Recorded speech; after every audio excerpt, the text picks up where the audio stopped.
Students, unit जो हम discuss कर रहे हैं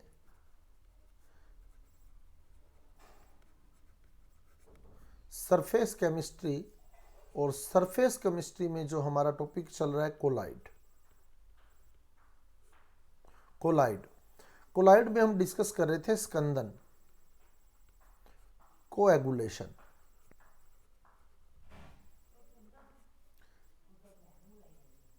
स्कंदन क्या है?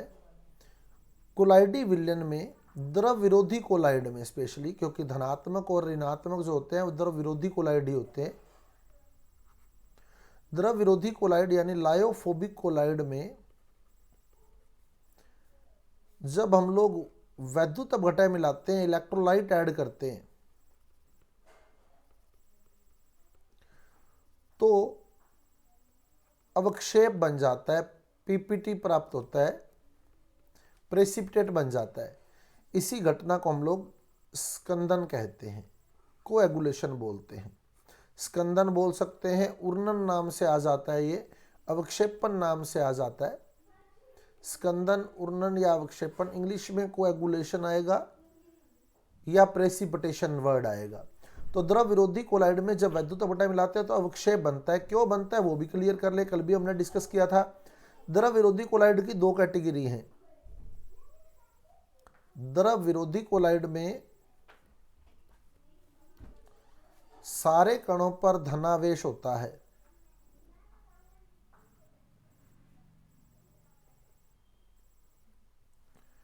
या फिर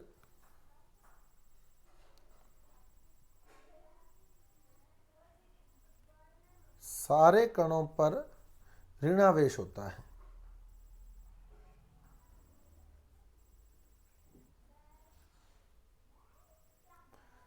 ये तो होते हैं धनात्मक कोलाइड, पॉजिटिव कोलाइडल सॉल्यूशन, धनात्मक कोलाइडी विलयन।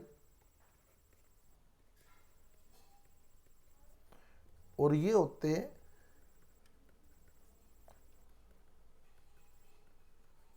ऋणात्मक कोलाइडी विलयन, ऋणात्मक कोलाइडी विलयन।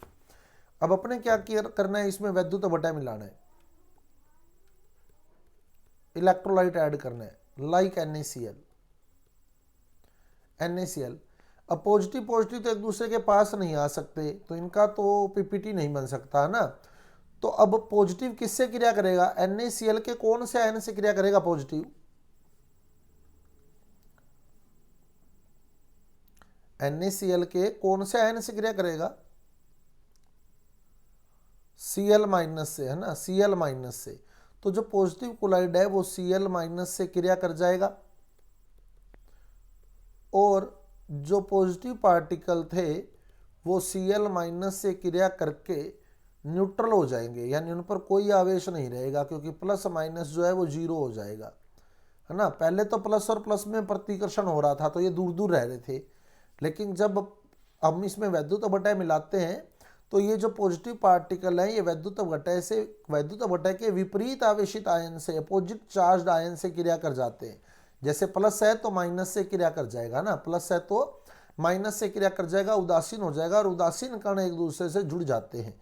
ये उदासीन कण जो होते हैं ये एक दूसरे से आकर्षित होते हैं, इनमें कोई प्रतिकर्षण नहीं होता, तो ये सारे एक दूसरे से जुड़ जाते हैं, जुड़कर ये हैवी हो जाते हैं, हैवी होकर ये बॉटम पर सेटल हो जाते हैं, पैंदे पर बैठ जाते हैं। इसी घटना को हम कहते हैं स्कंदन। ये पीपीटी बन गया, इनका अवक्षेप बन गया। ये घटना स्कंदन, उर्णन या अवक्षेपण को एगुलेशन कहलाती है। ठीक है। अब पॉजिटिव को न्यूट्रल करने में कौन सा आयन रोल प्ले कर रहा है? नेगेटिव आयन, वैद्युत अपघटय का नेगेटिव आयन रोल प्ले कर रहा है। ठीक है। ऐसे ही देखो, अब नेगेटिव को न्यूट्रल करने में, अब इसमें भी हमने NaCl ऐड किया, NaCl इसमें ऐड किया, इलेक्ट्रोलाइट NaCl ही लिया हमने, वैद्युत अपघटय यानी इलेक्ट्रोलाइट, इलेक्ट्रोलाइट सेम लिया है। ठीक है। अब नेगेटिव किससे न्यूट्रल होगा? नेगेटिव Na+ से। तो जो नेगेटिव आयन है वो Na पॉजिटिव से न्यूट्रल हो जाएगा। तो जो नेगेटिव आयन होगा वो Na पॉजिटिव से रिएक्ट करके न्यूट्रल हो जाएगा, Na पॉजिटिव से क्रिया कर लेगा और न्यूट्रल हो जाएगा। न्यूट्रल होगा तो फिर ये एक दूसरे से जुड़ जाएंगे और इनका पीपीटी फॉर्मेशन हो जाएगी। इसी को हम बोलते हैं स्कंदन। ये स्कंदन है। तो क्या किया हमने, द्रव विरोधी कोलाइड में जब वैद्युत अपघटय मिलाया तो अवक्षेप बन गया, पीपीटी बन गया। इसी घटना को हम क्या कहते हैं, स्कंदन कहते हैं। और विद्युत अपघटय का जो आयन स्कंदन की क्रिया में भाग लेता है, इलेक्ट्रोलाइट का जो आयन कोएगुलेशन की प्रोसेस में पार्टिसिपेट करता है, उसको बोलते हैं हम एक्टिव आयन। Active ion. और इसका जो चार्ज होता है वो कोलाइडी विलयन के चार्ज के बिल्कुल अपोजिट होता है, बिल्कुल विपरीत होता है। यानी अगर कोलाइडी विलयन पॉजिटिव है तो जो एक्टिव आयन है, सक्रिय आयन है, वो नेगेटिव होगा, है ना। और अगर कोलाइडी विलयन नेगेटिव है तो सक्रिय आयन कौन सा होगा, पॉजिटिव होगा। क्लियर, समझ आ गई बात। ये हमने कल डिस्कस कर लिया था, इसी से संबंधित हार्डी-शुल्जे नियम आया है ना। हार्डी-शुल्जे नियम क्या कहा था हार्डी-शुल्जे ने, अगर सक्रिय आयन पर आवेश ज्यादा है, सक्रिय आयन पर आवेश ज्यादा है तो उसकी स्कंदन क्षमता भी ज्यादा होगी। क्यों, क्योंकि जैसे देखो कल वाली बात से मैं तीन, जैसे पॉजिटिव को नेगेटिव न्यूट्रल करेगा, है ना, तो PO4 - 3 Cl - SO4 - 2 में से सबसे ज्यादा न्यूट्रल कौन कर सकता है, पॉजिटिव को सबसे ज्यादा न्यूट्रल कौन कर सकता है,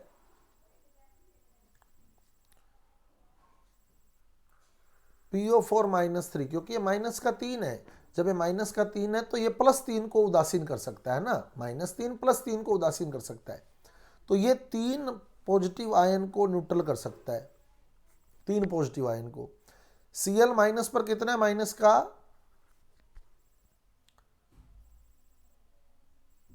हाँ, ये एक पॉजिटिव आयन को न्यूट्रल करेगा, ठीक है। और SO4 - 2 जो है ये 2 पॉजिटिव आयन को न्यूट्रल कर सकता है। तो सबसे ज्यादा न्यूट्रल करने की क्षमता, जितना ज्यादा जिस पर आवेश होगा।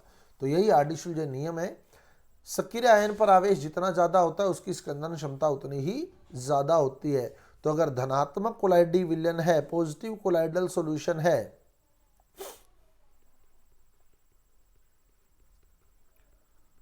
धनात्मक कोलाइडी विलयन अगर है तो आपके पास जितना ज्यादा नेगेटिव चार्ज होगा उतनी ही ज्यादा उसकी स्कंदन क्षमता होगी। तो PO4 - 3 की स्कंदन क्षमता SO4 - 2 से ज्यादा है, SO4 - 2 की Cl- से ज्यादा है। और अगर ऋणात्मक कोलाइडी विलयन है तो ऋणात्मक को कौन न्यूट्रल करेगा, नेगेटिव को कौन न्यूट्रल करेगा, पॉजिटिव। तो अब पॉजिटिव आयन पर चार्ज जितना ज्यादा होगा स्कंदन क्षमता उतनी ही ज्यादा होगी। ये क्वेश्चन एग्जाम में पूछा जाता है और इंपॉर्टेंट क्वेश्चन है ये आपके लिए, बहुत ही हार्डी-शुल्जे नियम, ये हार्डी-शुल्जे नियम है, ठीक है। अब वापिस देखो क्या हुआ, द्रव विरोधी कोलाइड में हमने क्या मिलाया, वैद्युत अपघटय, तो क्या बन गया, अवक्षेप। द्रव विरोधी कोलाइड में, लायोफोबिक कोलाइड में इलेक्ट्रोलाइट ऐड किया तो पीपीटी बन गया। इस घटना को क्या बोलते हैं, स्कंदन, कोएगुलेशन।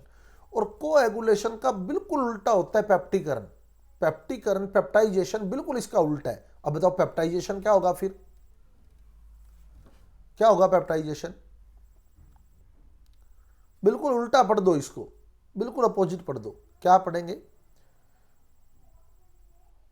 अवक्षेप में नहीं, बाहर नहीं, उल्टा पढ़ना है।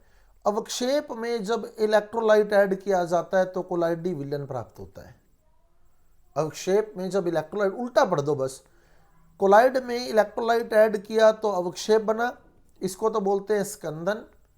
और अवक्षेप में जब इलेक्ट्रोलाइट ऐड कर दोगे तो कोलाइडी विलयन बन जाएगा, इसको बोलते हैं पेप्टीकरण। यानी स्कंदन के बिल्कुल विपरीत अभिक्रिया, इसी नाम से पेपर में ज्यादातर पूछी जाती है, पेप्टीकरण, पेप्टाइजेशन, इसी नाम से ये ज्यादातर एग्जाम में पूछी जाती है।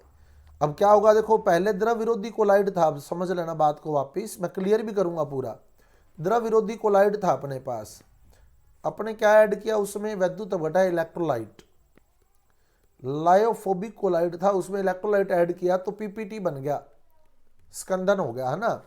लायोफोबिक कोलाइड था, अपने उसमें क्या ऐड किया, इलेक्ट्रोलाइट ऐड किया तो क्या बन गया, पीपीटी बन गया।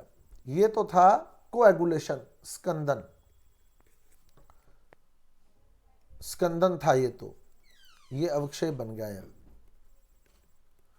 और जब अवक्षेप में वैद्युत अपघटय ऐड करते हैं तो द्रव विरोधी कोलाइड वापिस बन जाता है। इस घटना को बोलते हैं पेप्टीकरण, पेप्टाइजेशन, पेप्टाइजेशन। तो ये क्वेश्चन आता है। अब क्वेश्चन ध्यान रखना, क्वेश्चन कैसे आएगा। अब दो क्वेश्चन मैं लिख रहा हूं। FeOH थ्राइस सोल में FeCl3 मिलाने पर होने वाली घटना है। FeOH की थ्राइस सोल में FeCl3 ऐड करने पर होने वाली घटना है। ठीक है, जो फिनोमिना अक्कर होगा वो कौन सा होगा। और एक देगा FeOH की थ्राइस के ताजा बने अवक्षेप में, फ्रेशली प्रिपेयर्ड पीपीटी, ताजा बने अवक्षेप में FeCl3 मिलाने पर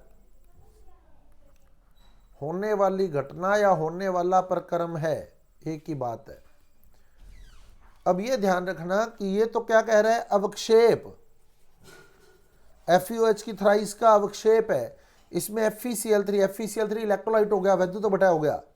FeOH की थ्राइस के अवक्षेप में जब हम विद्युत अपघटय ऐड कर रहे हैं, अवक्षेप में जब विद्युत अपघटय ऐड कर रहे हैं तो कोलाइडी विलयन बन जाता है। इस घटना को क्या बोलते हैं, पेप्टीकरण। ये तो है पेप्टीकरण, पेप्टीकरण।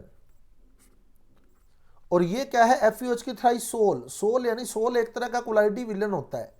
कल अपने बात की थी ना कोलाइडों के वर्गीकरण की, तो मैंने आपको बताया था भौतिक अवस्था के आधार पर भी कोलाइडी विलयन के प्रकार होते हैं ना। उसमें से एक प्रकार है सोल। क्या होता है सोल, सोल कौन सा कोलाइडी विलयन है, सॉलिड लिक्विड। इसका नाम बता रहे हो सोल, SO यानी सॉलिड और L यानी लिक्विड। सोल, सो से सॉलिड, ल से लिक्विड, होता है नाम इसीलिए सोल रखा गया इसका ना, सॉलिड लिक्विड। सॉलिड क्या होता है, जिसकी मात्रा कम होती है। पहले जो लिखेंगे ना उसकी मात्रा कम होगी, तो हमने क्या लिखा, सोल। सोल में क्या लिखा, सॉलिड लिक्विड। सॉलिड की मात्रा कम है यानी प्रक्षिप्त प्रावस्था, डिस्पर्स्ड फेज सॉलिड है, और डिस्पर्जन मीडियम लिक्विड है, प्रक्षेपण माध्यम लिक्विड है, परिक्षेपण माध्यम द्रव है, उसको बोलते हैं सोल। तो भौतिक अवस्था के आधार पर यह वर्गीकरण है। तो FeOH की थ्राइस सोल यानी FeOH की थ्राइस का कोलाइडी विलयन, इसमें हमने FeCl3 ऐड कर दिया यानी वैद्युत अपघटय ऐड कर दिया, तो क्या होगा बताओ, अवक्षेप बनेगा। इस घटना को क्या बोलते हैं, स्कंदन, कोएगुलेशन। समझ आ गए दोनों क्वेश्चन। क्वेश्चन ऑलमोस्ट सेम है, देखो क्वेश्चन में कुछ भी चेंज नहीं किया, सिर्फ क्या वर्ड यूज किए हैं, एक में उसने लिख दिया सोल, सोल यानी कोलाइडी विलयन है, कोलाइडी विलयन में वैद्युत अपघटय ऐड किया तो पीपीटी बनेगा यानी स्कंदन होगा, और पीपीटी में वैद्युत अपघटय ऐड कर दिया तो कोलाइडी विलयन बनेगा यानी पेप्टीकरण होगा। क्लियर, समझ आ गया क्वेश्चन। दो क्वेश्चन यहां पुट हो सकते हैं आपके पास, ठीक है।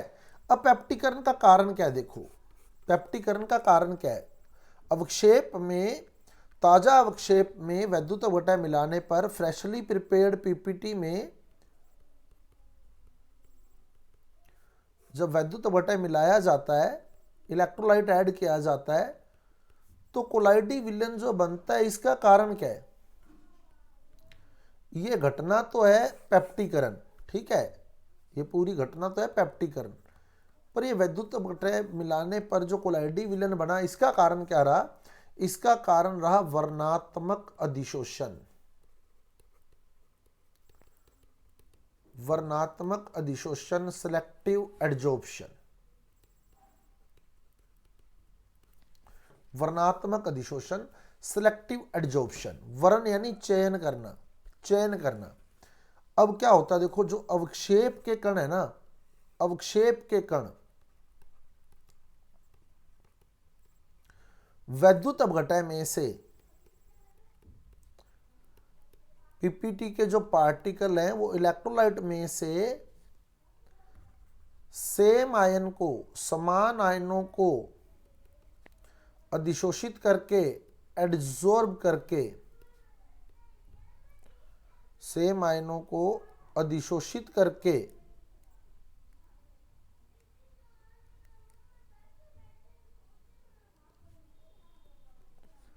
धनावेशित या ऋणावेशित हो जाते हैं, यानी कोलाइडी विलन बना लेते हैं। तो पॉजिटिव कोलाइडी विलन बना लेंगे या नेगेटिव बना लेंगे, कैसे? देखो समझो बात को। जैसे मेरे पास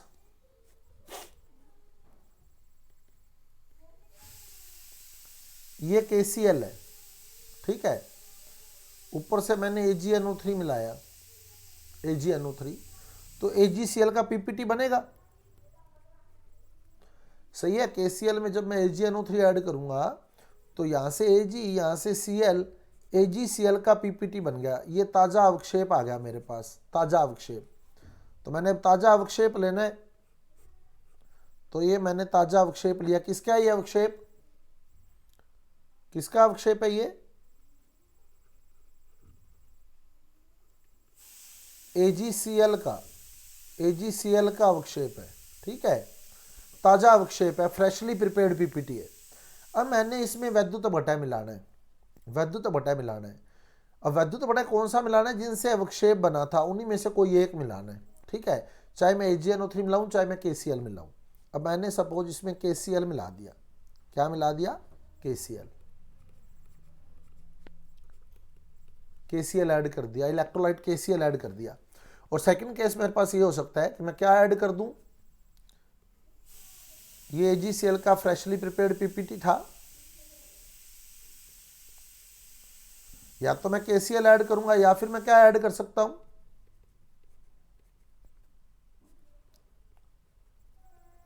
AgNO3 इलेक्ट्रोलाइट ऐड कर सकता हूं, ठीक है। दोनों में से कोई भी इलेक्ट्रोलाइट, चाहे KCl ऐड करूं चाहे AgNO3 ऐड करूं। क्लियर? फर्स्ट केस में मैं क्या ले रहा हूं? KCl। सेकंड केस में मैं इलेक्ट्रोलाइट की फॉर्म में क्या ले रहा हूं? AgNO3। तो यहां तो इलेक्ट्रोलाइट यानी वैद्युत बटा AgNO3 लिया है और यहां वैद्युत बटा KCl लिया है। अब क्या होगा देखो, जो अवक्षेप के कण हैं, AgCl के कण हैं, वो वैद्युत अपघटय में से यानी KCl में से सेम आयनों को अधिशोषित कर लेंगे। अब देखो AgCl के कण यानी जो अवक्षेप के कण हैं वो वैद्युत अपघटय में से सेम आयनों को अधिशोषित कर लेंगे। अब बताओ दोनों में सेम आयन कौन से हैं, ये बताओ, दोनों में सेम आयन कौन से? Cl। तो AgCl क्या करेगा? Cl माइनस का अधिशोषण कर लेगा। AgCl ने Cl माइनस का अधिशोषण कर लिया, यही वर्णात्मक अधिशोषण है, जिससे क्या हुआ, इस अवक्षेप के सारे कणों पर माइनस आवेश आ गया, सारे कणों पर माइनस आ गया। माइनस और माइनस में क्या होगा बताओ, आकर्षण या प्रतिकर्षण? आकर्षण होगा या प्रतिकर्षण होगा माइनस और माइनस में?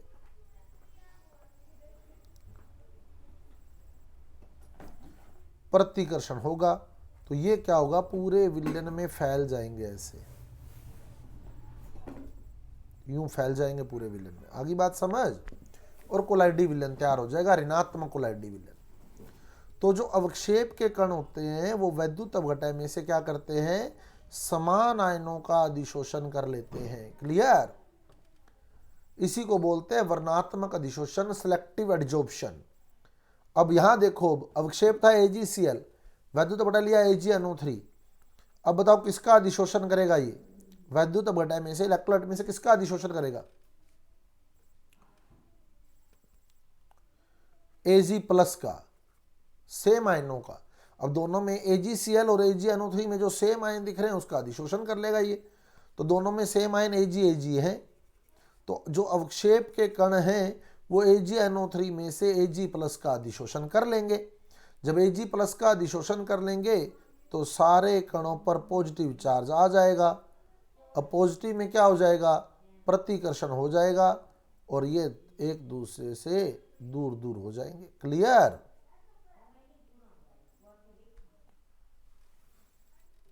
समझ आ गई बात?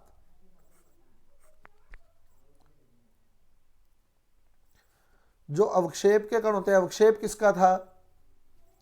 अवक्षेप किसका था? Ag प्लस का नहीं, किसका अवक्षेप किसका बना था? पीपीटी किस? Ag प्लस का पीपीटी बन सकता है क्या? AgCl का, AgCl का पीपीटी बना है, पीपीटी AgCl का है। अब विद्युत बटा आप या तो KCl ऐड कर रहे हो या AgNO3 ऐड कर रहे हो। अगर आप पीपीटी आपके पास AgCl का है, अब आपने KCl ऐड कर दिया विद्युत बटा के रूप में, पीपीटी आपके पास AgCl का है, आपने इलेक्ट्रोलाइट की फॉर्म में AgNO3 ऐड कर दिया, जिससे ये पीपीटी बने, उन्हीं में से कोई एक ऐड करना है। अब आप ये देखो, ये पीपीटी था, ये इलेक्ट्रोलाइट है, ये पीपीटी है, ये इलेक्ट्रोलाइट है। पीपीटी और इलेक्ट्रोलाइट में कौन सा आयन सेम है? AgCl और KCl में कौन से आयन सेम है? दोनों में सेम आयन कौन से हैं? इन दोनों में सेम आयन नहीं दिख रहे, कौन से हैं जो सेम है? Cl minus. तो पीपीटी क्या करेगा? अवक्षेप क्या करेगा? सेम आयनों का अधिशोषण कर लेगा, तो नेगेटिव चार्ज हो जाएगा, ऋणात्मक कोलाइडी विलन बन जाएगा।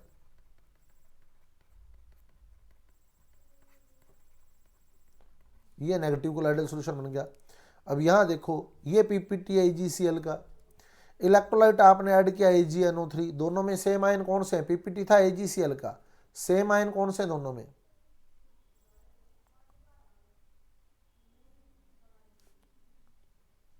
Ag plus. तो ये Ag प्लस का अधिशोषण कर लेगा, इस बार Ag प्लस का एडजॉर्प्शन कर लेगा, तो पॉजिटिव कोलाइडल सॉल्यूशन बन जाएगा।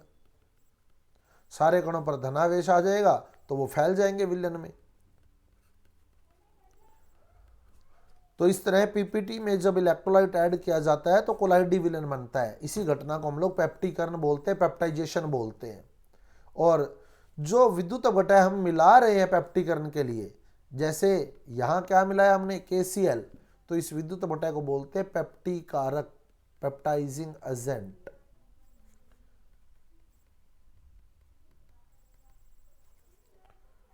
विद्युत अपघटय को पेप्टीकारक बोला जाता है। आगे बात समझ?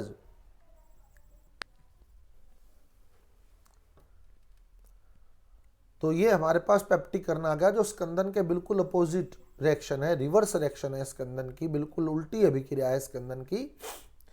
अब एक टॉपिक आता है, ये भी बहुत इंपॉर्टेंट टॉपिक है, रक्षण, प्रोटेक्शन। वह स्वर्ण संख्या, गोल्ड नंबर। ये क्वेश्चन आया हुआ है, स्वर्ण संख्या किससे संबंधित है? गोल्ड नंबर किससे रिलेटेड है? प्रोटेक्शन से, रक्षण से। क्वेश्चन आया हुआ है स्कंदन से, पेप्टीकरण से, अपोहन से, रक्षण से। तो स्वर्ण संख्या का संबंध गोल्ड नंबर का रिलेशन किससे है? प्रोटेक्शन से है, रक्षण से है। अब है क्या गोल्ड नंबर? रक्षण क्या? देखो, अब वापिस स्कंदन पे आओ एक बार। स्कंदन क्या था बताओ? द्रव विरोधी कोलाइड था अपने पास, लायोफोबिक कोलाइड था। क्या मिलाया था इसमें स्कंदन करने के लिए? इसका कोएगुलेशन करने के लिए क्या ऐड किया था?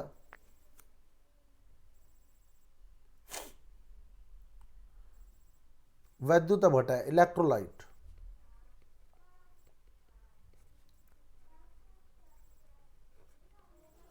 तो क्या हुआ था?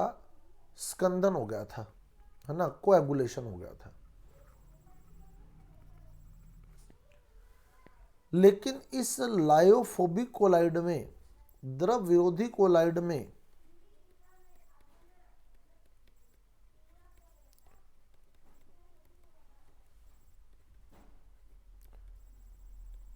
लायोफोबिक कोलाइड में वैद्युत अपघटय मिलाने से पहले, इलेक्ट्रोलाइट मिलाने से पहले यदि द्रव स्नेही कोलाइड मिला दिया जाए, लायोफिलिक कोलाइड ऐड कर दिया जाए, तो इन दोनों का मिक्सचर बन जाएगा। अब जब इसमें वैद्युत अपघटय मिलाएंगे ना, इलेक्ट्रोलाइट मिलाएंगे,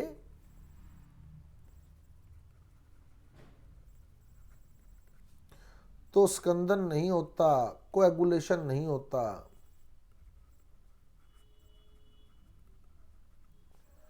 there is no coagulation occurs in that mixture. तो द्रव विरोधी कोलाइड में, लायोफोबिक कोलाइड में वैद्युत अपघटन मिलाने से पहले यदि क्या मिला दिया जाए, वैद्युत अपघटन ऐड करने से पहले क्या ऐड कर दिया जाए,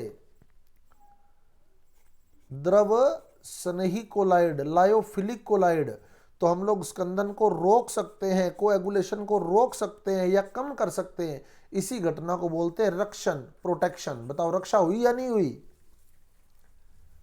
किसकी रक्षा हो गई बताओ? किसकी रक्षा, किसको बचा लिया हमने? लायोफोबिक कोलाइड को, द्रव विरोधी कोलाइड को बचा लिया। किससे बचा लिया? कौन खत्म कर देता है इसको? इलेक्ट्रोलाइट इसको खत्म कर देता है ना। लायोफोबिक कोलाइड को, द्रव विरोधी कोलाइड को इलेक्ट्रोलाइट खत्म कर देता, इसका स्कंदन कर देता। तो अपने क्या किया, इसकी रक्षा कैसे करी? क्या मिला दिया इसमें ऐसा कि जी इसकी रक्षा हो गई? क्या मिलाया हमने? मिलाया कि कुछ ऐसा? लायोफिलिक कोलाइड, द्रव स्नेही कोलाइड मिलाया है ना। तो द्रव स्नेही कोलाइड को हम लोग रक्षक कोलाइड बोलते हैं, प्रोटेक्टिव कोलाइड बोलते हैं। रक्षक कोलाइड, प्रोटेक्टिव कोलाइड। आगे बात समझ? ये रक्षक कोलाइड है, द्रव स्नेही कोलाइड। प्रोटेक्टिव कोलाइड है जो प्रोटेक्शन कर रहा है द्रव विरोधी कोलाइड की। अदरवाइज इलेक्ट्रोलाइट क्या करता है, इसका पीपीटी बना देता, कोएगुलेशन कर देता, स्कंदन कर देता। लेकिन द्रव स्नेही कोलाइड ने उसके स्कंदन को रोक दिया है या कम कर दिया है। क्लियर? तो ये होता है रक्षक कोलाइड। आगे बात समझ? और इसकी जो मिलीग्राम में मात्रा मिलाते हैं हम लोग, मिलीग्राम में मात्रा मिलाते हैं जो स्कंदन को रोकती है, मिलीग्राम में मात्रा जो स्कंदन को रोकती है, उसी मात्रा को हम कहते हैं स्वर्ण संख्या, गोल्ड नंबर। आगे बात समझ? ये गोल्ड नंबर है। क्लियर? क्या है गोल्ड नंबर? क्या है? द्रव स्नेही कोलाइड की मिलीग्राम में मिलाई गई वह न्यूनतम मात्रा, मिलीग्राम में ऐड की गई वह कम से कम अमाउंट जो कोएगुलेशन को रोक देती है, स्कंदन को रोक देती है, उसे बोलते हैं हम स्वर्ण संख्या, गोल्ड नंबर। तो अब आपसे यह भी पूछ सकता है गोल्ड नंबर का रिलेशन किससे है? द्रव विरोधी कोलाइड से, द्रव स्नेही कोलाइड से। तो ये द्रव स्नेही कोलाइड से संबंधित है, लायोफिलिक कोलाइड से रिलेटेड है ये। आगे बात समझ? क्या होता है गोल्ड नंबर? स्वर्ण संख्या क्या होती है?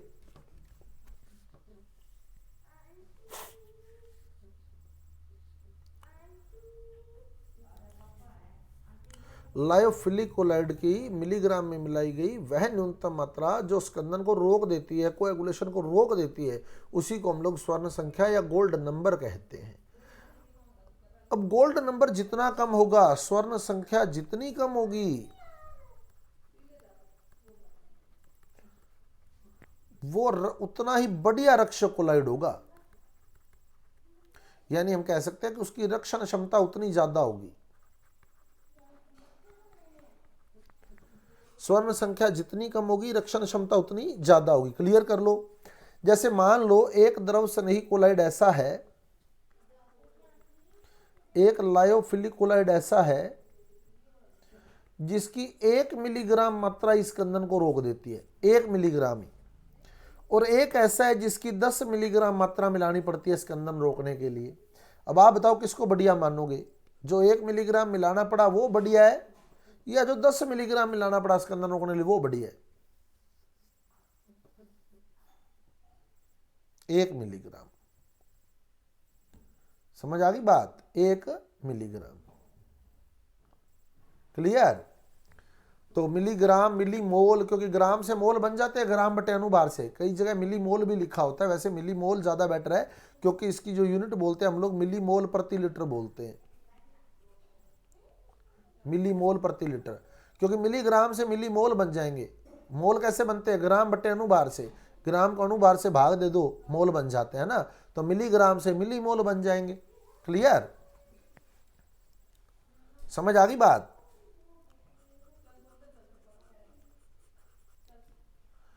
अब देखो इसको स्वर्ण संख्या क्यों बोला गया? देखो स्वर्ण संख्या इसको क्यों बोला गया, क्लियर करो बात को। क्योंकि जो ये एक्सपेरिमेंट किया गया था ना, ये स्वर्ण सोल पर किया गया था।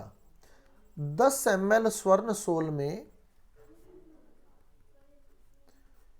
1 ml 10% NaCl ऐड किया था, तो इसका स्कंदन हो गया था। स्वर्ण सोल में जब वैद्युत भट्टा ऐड किया तो इसका स्कंदन हो गया। अब 10 ml स्वर्ण सोल में 1 ml 10% NaCl ऐड करने से पहले क्या ऐड कर दिया? द्रव स्नेही कोलाइड, लायोफिलिक कोलाइड ऐड कर दिया। अब अगर हम इसमें इस मिक्सचर में 1 ml 10% NaCl ऐड करते हैं तो स्वर्ण सोल का, गोल्ड सोल का स्कंदन नहीं होता, कोएगुलेशन नहीं होता। इसीलिए द्रव स्नेही कोलाइड की जो मात्रा है ना, उसको स्वर्ण संख्या नाम दिया गया, क्योंकि एक्सपेरिमेंट स्वर्ण सोल पर किया गया था। तो जिसने स्वर्ण सोल को बचाया, जिस मात्रा ने स्वर्ण सोल को बचाया, वो मात्रा स्वर्ण संख्या कहलाई, गोल्ड नंबर कहलाई। आई बात समझ?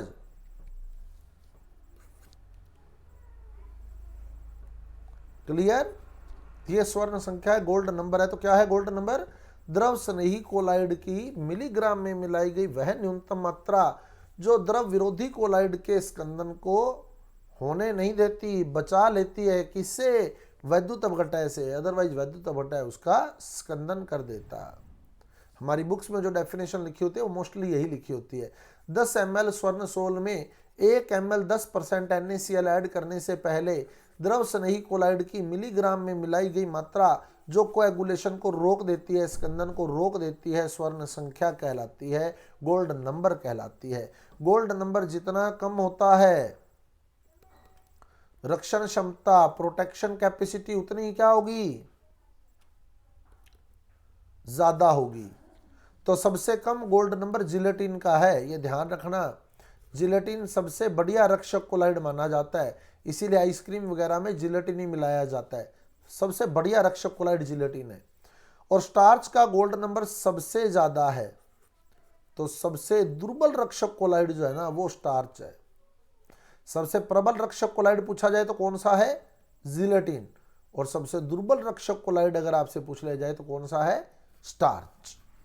स्टार्च की जो स्वर्ण संख्या है वो सबसे ज्यादा है और जिलेटिन की स्वर्ण संख्या सबसे कम है। जिलेटिन का गोल्ड नंबर सबसे कम है, इसलिए गोल्ड नंबर कम है तो इसकी रक्षण क्षमता ज्यादा है, प्रोटेक्शन पावर ज्यादा है, प्रोटेक्शन कैपेसिटी ज्यादा है। आगे बात समझ?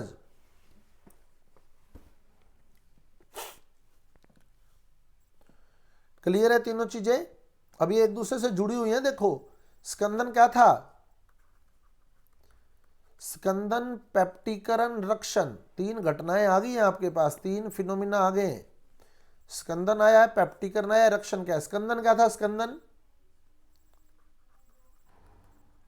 द्रव विरोधी कोलाइड में, लायोफोबिक कोलाइड में वैद्युत अपघटय ऐड किया, क्या हो गया था? वैद्युत अपघटय ऐड करते ही पीपीटी बन गया था, इसको हमने स्कंदन बोला था। पेप्टीकरण क्या है? पेप्टीकरण, पेप्टाइजेशन क्या है?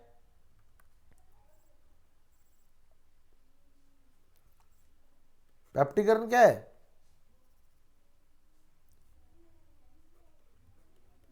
पीपीटी अवक्षेप में वैद्युत अपघटय मिलाया था, तो क्या हो गया था? इलेक्ट्रोलाइट ऐड किया था, तो क्या हुआ था? द्रव विरोधी कोलाइड बन गया था, लायोफोबिक कोलाइड बन गया था। ये पेप्टीकरण है। और रक्षण क्या है? रक्षण जो स्कंदन ना होने दे। कैसे रोका बताओ स्कंदन को?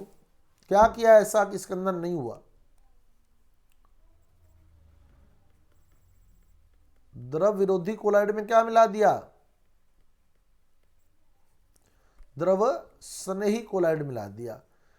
अब जो मिश्रण बना, जो मिक्सचर बना लायोफोबिक कोलाइड में, लायोफिलिक कोलाइड बनाने से जो मिक्सचर बना, उसमें अगर हम इलेक्ट्रोलाइट ऐड कर रहे हैं, वैद्युत अपघटय ऐड कर रहे हैं, तो फिर स्कंदन नहीं होता, स्कंदन को रोका जा सकता है। इसी घटना को हम रक्षण कहते हैं। क्लियर है तीनों? तो तीनों ही इंपॉर्टेंट है। लगभग लगभग एक फिनोमिना आपको इसमें से मिलेगा।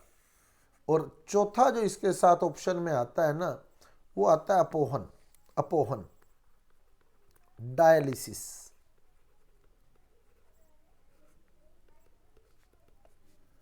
डायलिसिस ये कोलाइडी विलयन के शुद्धिकरण की विधि है। कोलाइडल सॉल्यूशन का प्योरिफिकेशन इसी विधि से किया जाता है। कोलाइडी विलयन का शुद्धिकरण इसी विधि से किया जाता है। इसमें क्या करते हैं, एक स्पेशल मेम्ब्रेन, स्पेशल झिल्ली, चरमपत्र झिल्ली लेते हैं। ये जैसे वो मेम्ब्रेन ले ली अपने, एनिमल मेम्ब्रेन होती है ये, ठीक है, जांतव झिल्ली, एनिमल मेम्ब्रेन, चरमपत्र झिल्ली बोलते हैं हम लोग। तो इसमें कोलाइडी विलयन भर लेते हैं, अशुद्ध कोलाइडी विलयन। ये अशुद्ध कोलाइडी विलयन भर लिया। अब इसमें क्या होगा, एक तो कोलाइडी कण होंगे जिनका आकार कितना होता है, कोलाइडी कणों का आकार 1 से 100 नैनोमीटर, और इसके बीच में विद्युत अपघटय के कण भी होंगे। ये छोटे छोटे कण होंगे जिनका आकार कितना है, ये वास्तविक किरण होता है विद्युत अपघटय वाला, इनका आकार कितना होता है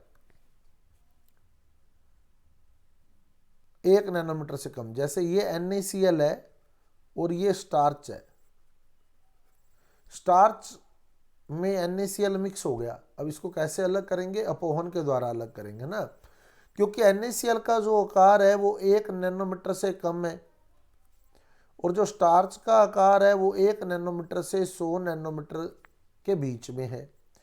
तो जो ये एनिमल मेम्ब्रेन होती है, जांतव झिल्ली होती है, चरमपत्र झिल्ली होती है, इसमें से वैद्युत अपघटय के कण तो बाहर आ जाते हैं, 1 नैनोमीटर से छोटे कण तो बाहर आ जाते हैं, लेकिन 1 नैनोमीटर से 100 नैनोमीटर के बीच वाले कण बाहर नहीं आ पाते। तो अब क्या करते हैं हम लोग, इसमें वाटर फ्लो करते हैं, पानी प्रवाहित करते हैं इसके अंदर। ये इनलेट हो गया और ये आउटलेट हो गया। अब ये पानी अंदर जाएगा, पानी अब इसके अंदर घुस जाएगा, तो NaCl जो है पानी में घुल जाएगा और घुल घुल कर इस चरमपत्र झिल्ली से बाहर आ जाएगा। स्टार्च इससे बाहर आ नहीं सकता, NaCl इससे बाहर आ जाएगा। तो इधर से तो पानी जा रहा है, जल जा रहा है, और आउटलेट से जल प्लस NaCl बाहर आ रहा है। तो इस तरह से कोलाइडी विलयन का प्योरिफिकेशन हो जाता है। चरमपत्र झिल्ली से कोलाइडी कण पार नहीं हो सकते। इसी का ही जो यही प्रिंसिपल यहाँ लगाया जाता है। चरमपत्र झिल्ली ले लेते हैं तो अशुद्धियां तो बाहर आ जाएंगी, कोलाइडी कण बाहर नहीं आएंगे, शुद्धिकरण हो जाएगा। आगे बात समझ। अब यही डायलिसिस किडनी फेलर वाले का भी किया जाता है, क्योंकि हमारा जो ब्लड है ना, किडनी का काम क्या था, ब्लड से यूरिन को अलग करना, ब्लड को फिल्टर करना। अब ब्लड जो है वो कोलाइडी विलयन है। अब किडनी फेलर हो गया तो ब्लड और यूरिन अलग अलग नहीं हो सकते, तो हम क्या करते हैं, फिर ऐसे अशुद्ध रक्त को, इम्प्योर ब्लड को इस चरमपत्र झिल्ली में से गुजारते हैं, चरमपत्र झिल्ली में से गुजारते हैं, इसी एनिमल मेम्ब्रेन में से क्रॉस करते हैं। तो ब्लड तो उसमें से बाहर नहीं आ सकता, क्योंकि ब्लड कोलाइडी सॉल्यूशन है, कोलाइडी सॉल्यूशन बाहर नहीं आएगा, यूरिन बाहर आ जाएगा, तो ब्लड जो है प्योर हो जाएगा। समझ आई बात। किडनी फेलर वालों का डायलिसिस ही किया जाता है, अपोहन ही किया जाता है। तो कोलाइडी विलयन का शुद्धिकरण किस विधि से करते हैं, स्कंदन से, पेप्टिकरण से, रक्षण से, या डायलिसिस से, अपोहन से। तो कोलाइडी विलयन का शुद्धिकरण अपोहन से किया जाता है। अब अपने चलते हैं आगे, कोलाइड बनाने की विधियां। द्रव सनही कोलाइड बनाने की कोई विधि लगानी पड़ेगी क्या, बताओ। द्रव सनही कोलाइड बनाने की नहीं लगानी पड़ेगी, है ना। द्रव सनही कोलाइड बनाने की हमें कोई विधि नहीं लगानी पड़ेगी, लेकिन द्रव विरोधी कोलाइड बनाना है तो विधियां लगानी पड़ती है हमारे को। इसमें मेन 2 विधियां आती हैं, देखो। एक तो आती है संघनन विधियां,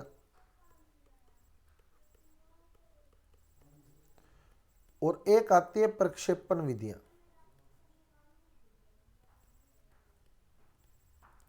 एक तो आते हैं कंडेंसेशन मेथड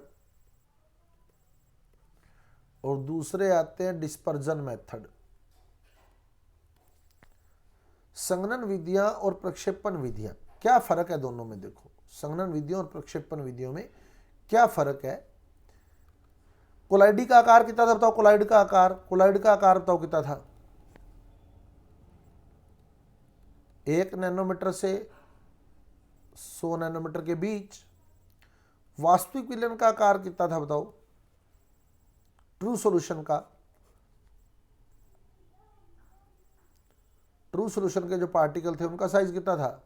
वास्तविक विलयन के कणों का लेस देन 1 नैनोमीटर। और जो निलंबन है, सस्पेंशन है, उनका साइज क्या है? 100 नैनोमीटर से ज्यादा, है ना। अब संघनन का मतलब क्या होता है? कंडेंसेशन का मतलब क्या होता है? जुड़ना या टूटना? ये बताओ। जुड़ना। अब आपका दिमाग अपने आप काम कर रहा है ना। कौन से पार्टिकल जोड़ो कि वो 1 नैनोमीटर से 100 नैनोमीटर के बीच में आ जाए? ये बताओ, कौन से पार्टिकल जोड़ो कि 1 नैनोमीटर से 100 नैनोमीटर के बीच में आ जाए? निलंबन वालों को जोड़ोगे या वास्तविक वालों को जोड़ोगे? वास्तविक वालों को, क्योंकि इसका आकार 1 नैनोमीटर से कम है ना, बहुत छोटा सा पार्टिकल है ये। अपने ऐसे कई पार्टिकल अगर जोड़ दें तो बताओ वो 1 नैनोमीटर से 100 नैनोमीटर के बीच में आएंगे या नहीं आएंगे? आएंगे ना। 1 नैनोमीटर से कम वाले अगर मैं कई जोड़ दूं तो फिर तो साइज 1 नैनोमीटर से 100 नैनोमीटर के बीच में आ जाएगा।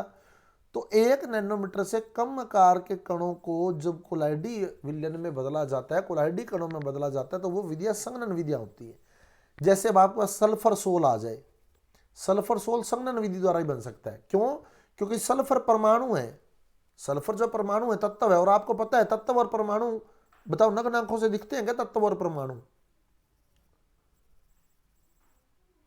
दिखते हैं क्या? कोई भी तत्व का साइज क्या है? छोटा है बड़ा है? तत्व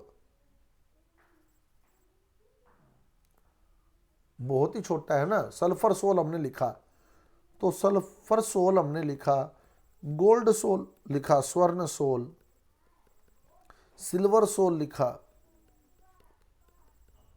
ठीक है। अब देखो आप, सल्फर जो है वास्तव में बहुत ही छोटा कण होता है। तो ये इतना छोटा होता है कि इसका आकार तो 1 नैनोमीटर से कम होता है। ऐसे ही गोल्ड का साइज भी 1 नैनोमीटर से कम होता है, सिल्वर का साइज भी 1 नैनोमीटर से कम होता है। तो फिर इनको बनाने के लिए जो संघनन विधि लगेगी ना, वो कौन सी लगेगी वो देखो। अब इसमें कई विधियां आती हैं, जैसे मेन 4 विधियां हम लोग पढ़ते हैं इसमें। ऑक्सीकरण, ऑक्सीडेशन, अपचयन, रिडक्शन, जल अपघटन, हाइड्रोलाइसिस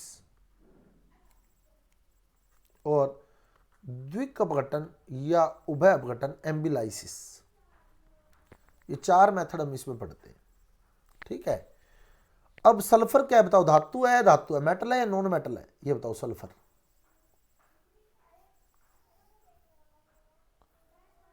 नॉन मेटल है ना। तो नॉन मेटल का जो कोलाइडी सॉल्यूशन बनता है ना, कोलाइडी विलयन बनता है ना, वो ऑक्सीकरण से बनता है। नॉन मेटल का कोलाइडी विलयन ऑक्सीकरण से बनता होता है। कैसे? संघनन विधि ऑक्सीकरण रहेगी इसकी, है ना। संघनन विधि पूछ ले तो ऑक्सीकरण रहेगी। कैसे? देखो, नॉन मेटल पर क्या चार्ज होता है बताओ? सल्फर पर क्या आवेश होता है? प्लस या माइनस? माइनस होता है ना। अब अपने को बनाना है एस, तो साधारणतः जो नॉन मेटल होता है उस पर नेगेटिव चार्ज होता है, और अपने को क्या बनाना है? एस बनाना है। यानी नेगेटिव चार्ज को कम करना है, खत्म करना है नेगेटिव चार्ज को। तो नेगेटिव चार्ज को कम करना ऑक्सीकरण होता है, ऑक्सीडेशन होता है। समझ आ गई बात? ऐसे धातु पर देखो, ये गोल्ड मेटल है, एजीबी मेटल है, और मेटल का जो कोलाइडल सॉल्यूशन तैयार किया जाता है ना, वो अपचयन से किया जाता है। क्योंकि मेटल पर नॉर्मली क्या चार्ज होता है? एजी पर क्या चार्ज है? एजी पर +1 है, और अपने को क्या बनाना है? एजी बनाना है ना। तो पॉजिटिव चार्ज डिक्रीज करना पड़ेगा, 0 करना पड़ेगा इसको, तभी एजी बनेगा। तो एजी पर +1 है, अपने को एजी बनाना है, यानी पॉजिटिव चार्ज डिक्रीज करना पड़ेगा, और पॉजिटिव चार्ज का डिक्रीज होना रिडक्शन होता है, अपचयन होता है। समझ आई बात? बाकी मैं इसको क्लियर करूंगा पूरा डिटेल में आपको ना। एक बार मैंने मोटा मोटा आइडिया दिया आपको। संघनन में क्या होगा? संघनन मतलब जुड़ना। तो 1 नैनोमीटर से छोटे कणों को जोड़ेंगे तो कोलाइडी विलयन बनेगा। ये संघनन विधि है, कंडेंसेशन मेथड है। परिक्षेपण का मतलब होता है टूटना। अब आप बताओ किसको तोड़ो कि वो 1 नैनोमीटर से 100 नैनोमीटर के बीच में आ जाए। अब 1 नैनोमीटर से छोटे को तोड़ेंगे तो क्या वो 1 से 100 के बीच में आएगा क्या? सस्पेंशन को, निलंबन को तोड़े, है ना, क्योंकि वो 100 नैनोमीटर से बड़ा है। तो अगर इसको तोड़ूंगा तो कॉमन सी बात है 1 नैनोमीटर से 100 नैनोमीटर के बीच में आ जाएगा। ये डिस्पर्जन मेथड है, ये प्रक्षेपण विधियां हैं, ये प्रक्षेपण विधियां होती है। बड़े कणों को छोटे आकार के कणों में तोड़कर जब कोलाइडी विलयन तैयार किया जाता है तो इसे प्रक्षेपण विधियां कहते हैं। और सबसे इंपॉर्टेंट इसमें आती है ब्रेडिग आर्क विधि। ये क्वेश्चन आ सकता है आपके पास, ब्रेडिग आर्क विधि, वैद्युत प्रक्षेपण, इलेक्ट्रिक डिस्पर्जन, ब्रेडिग आर्क मेथड या इलेक्ट्रिक डिस्पर्जन। इसमें क्या करते हैं, इसमें भी धातु का कोलाइडी विलयन बनाया जाता है। अब आपसे सीधा अगर पूछता है धातु का कोलाइडी विलयन बनाने की विधि, तो आपका आंसर यही रहेगा। धातु का कोलाइडी विलयन बनाने की संघनन विधि अगर कह दे, मेटल का कोलाइडल सोल्यूशन बनाने की संघनन विधि, प्रॉपर वर्ड लिखा हो संघनन विधि, तब आपका आंसर संघनन विधियों में से आएगा। ये अगर वो संघनन विधि शब्द नहीं लिख रहा है ना, तो ऑप्शन आपको ब्रेडिग आर्क विधि मिलेगा। कैसे? इसमें क्या करते हैं, जिस धातु का कोलाइडी विलयन तैयार करना होता है ना, जैसे मान लो चांदी का कोलाइडी विलयन तैयार करना है, तो चांदी की एक छड़ ले लेते हैं इलेक्ट्रोड के रूप में। चांदी की एक छड़ ले लेते हैं, ये चांदी का इलेक्ट्रोड ले लिया, ठीक है, दूसरा इलेक्ट्रोड भी चांदी का ले लिया, ये इलेक्ट्रोड ले लेते हैं। अब इलेक्ट्रोड तो आप सोच सकते हो इलेक्ट्रोड का साइज क्या होगा, बताओ इलेक्ट्रोड का साइज, कॉमन सी बात है 100 नैनोमीटर से बड़ा ही होगा ना इलेक्ट्रोड। समझ आ रही है बात? अब इसको अपने क्या करेंगे, इसको अपने किसी मेथड से तोड़ेंगे, मेथड एक्सप्लेन मैं कल करूंगा आपको सारा, और इसको ऐसे छोटे छोटे कणों में बदल लेंगे। क्लियर? ये कोलाइडी विलयन बन गया,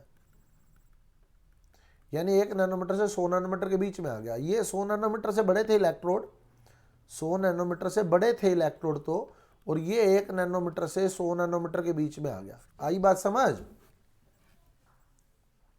यह है ब्रेडिग आर्क विधि, वैद्युत प्रक्षेपण पढ़ेंगे, इसमें धारा प्रवाहित करके किया जाता है ये काम पूरा। पर अभी आपने अपने नाम से ही क्वेश्चन आना है, ब्रेडिग आर्क विधि। ब्रेडिग आर्क विधि किस काम आती है? धातु का कोलाइडी विलयन, मेटल का कोलाइडल सॉल्यूशन बनाने के काम आती है। वैद्युत प्रक्षेपण विधि है, वैद्युत प्रक्षेपण। इलेक्ट्रिक डिस्पर्जन यानी धारा प्रवाहित करके तोड़ा जाता है।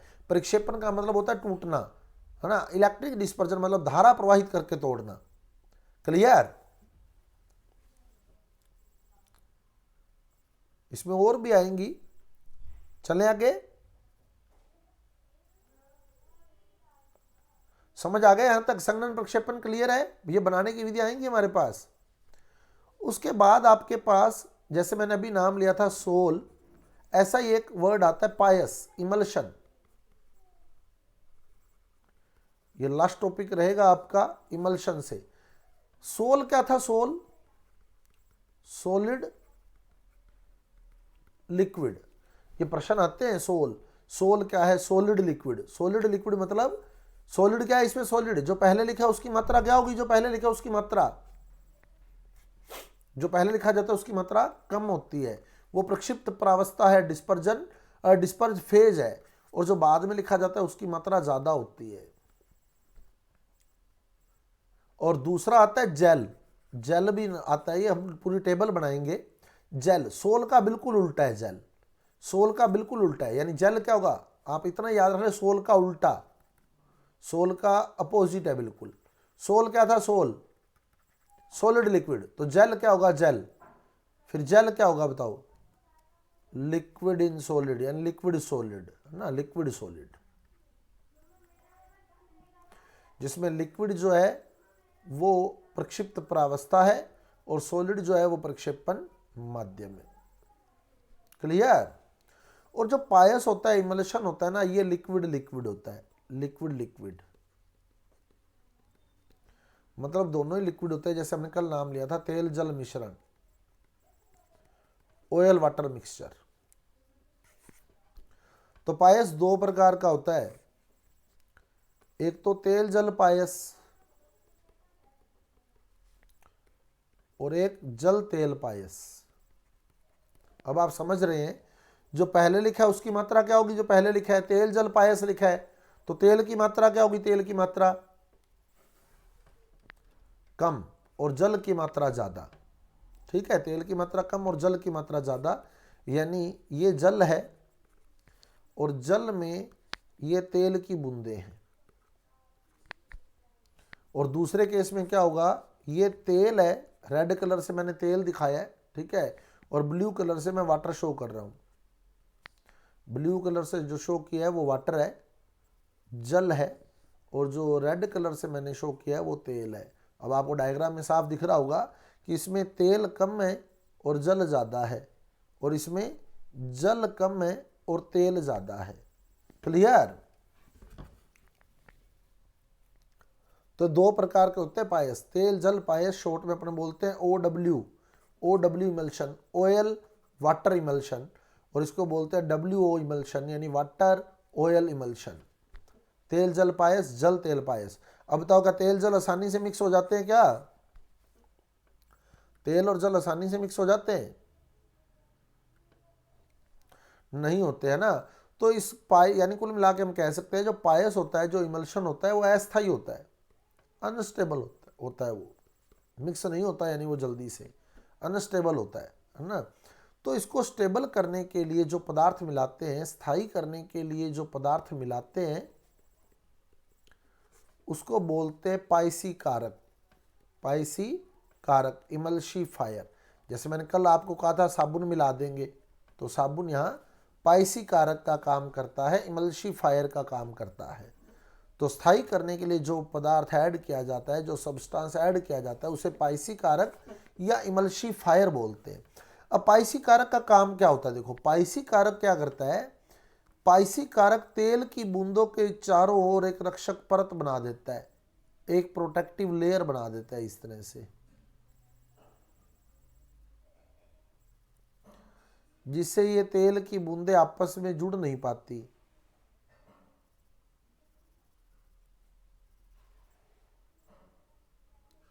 और मिक्सचर तैयार हो जाता है। तो पाइसी कारक एक प्रोटेक्टिव लेयर तैयार करता है। ठीक है, प्रोटीन पाइसी कारक है, साबुन पाइसी कारक है, प्रोटीन इंपॉर्टेंट एग्जांपल है, प्रोटीन पाइसी कारक का काम करता है, इमल्शिफायर का काम करता है। दूध इसका उदाहरण है, तेल जल पायस का। जल के अंदर तेल मिक्स है, घी होता है ना, जल में तेल मिक्स है दूध के अंदर, दूध इस कैटेगरी का है। पानी में तेल मिक्स होता है, घी होता है ना दूध के अंदर, या नहीं होता? बताओ, होता है, लेकिन वो पानी के अंदर पूरी तरह मिक्स रहता है। क्यों मिक्स रहता है? क्योंकि उसमें एक प्रोटीन है, कैसीन प्रोटीन, कैसीन प्रोटीन, जिसमें सभी अनिवार्य अमीनो अम्ल है। ये भी इंपॉर्टेंट है, अनिवार्य अमीनो अम्ल, एसेंशियल अमीनो एसिड।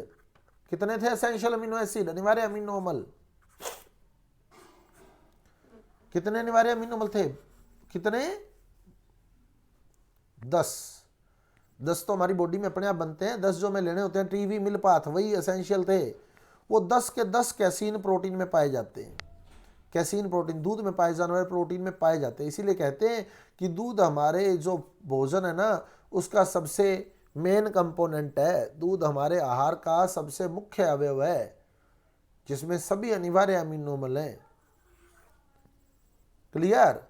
अब वो प्रोटीन ने क्या किया हुआ है, तेल की बूंदों के चारों ओर एक रक्षक परत बनाई हुई है, इसलिए वो तेल की बूंदें जो आपस में जुड़ नहीं पा रही। ऐसे ही जब आप दूध को ज्यादा गर्म कर देते हो कई बार, तो उसके ऊपर ऑयली ड्रॉपलेट आती है नहीं आती? बताओ, उसके ऊपर ऑयली ड्रॉपलेट आती है ना। क्यों आती है? क्योंकि हमने पढ़ा है कि ये कैसीन प्रोटीन ने उसकी रक्षा की हुई है, वो तेल की बूंदों को जुड़ने नहीं दे रहा। और जब इसको गर्म करते हैं तो प्रोटीन का विकृतीकरण हो जाता है। पढ़ा था ना, डीनेचुरेशन ऑफ प्रोटीन। गर्म करने पर क्या हुआ, प्रोटीन का विकृतीकरण हो गया। तो ये जो लेयर है ये टूट जाती है, ये जो लेयर थी ना प्रोटीन की, ये टूट जाती है। जब ये लेयर टूट जाएगी तो क्या होगा, तेल की बूंदें आपस में जुड़ जाएंगी। तेल की बूंदें जुड़ते ही वो दूध के ऊपर ऐसे तैरने लग जाती है। समझ आई बात? घी बनाने के लिए तो हम यही करते हैं, मलाई आती है ना दूध के ऊपर, कैसे आती है? क्या करते हो, ठंडे दूध पर भी आ जाती है क्या?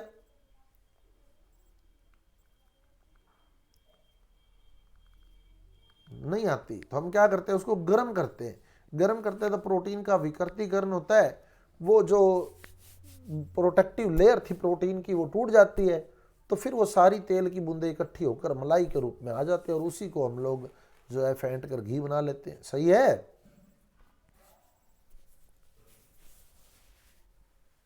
समझ आ गया प्रोसेस। तो ये आपका ब्रीफली एक बार जो है शॉर्ट में मैंने सारा मैटर क्लियर कर दिया आपको। अब मैं इसको कल हम लोग जो है 1 बाय 1 पूरा कॉन्सेप्चुअल एक एक चीज़ को कल हम डिस्कस करेंगे। थॉमस ग्राहम से हम लोग लगेंगे, ठीक है, पूरा डिटेल में। लेकिन चैप्टर आपके सामने सारा आ गया। आपका क्वेश्चन ऑलमोस्ट यहाँ से आ जाएगा आपके पास।